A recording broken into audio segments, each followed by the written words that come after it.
आणि यानंतर आणखीन एक महत्त्वाची मोठी बातमी ती म्हणजे जालिंदर सुपेकरांनी कैद्यांकडनं 300 कोटींची मागणी केली असा आरोप भाजपचे आमदार सुरेश धस यांनी केलेला होता।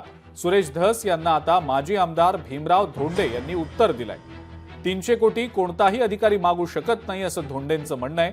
300 कोटी मागणं किंवा घेणं म्हणजेच गृह खात्यावरच प्रश्नचिन्ह निर्माण करण्यासारखं आहे। आपल्या महाराष्ट्राचं पोलीस खातं लंडनपेक्षा चांगलं काम करतं असंही धोंडे यांचं म्हणणं आहे।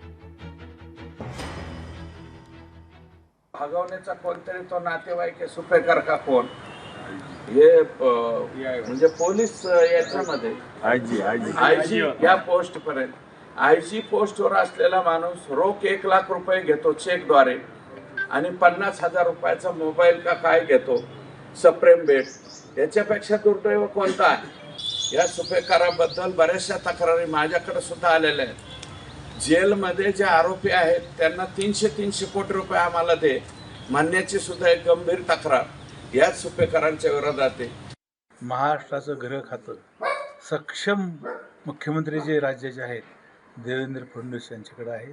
यांच्या कालावधीमध्ये असं होणं शक्य नाही आणि कायद्याकडून 300 कोटी रुपयाचा मागणी कुठलाही महाराष्ट्राचा अधिकारी करू शकत नाही। ही चुकीची गोष्ट आहे।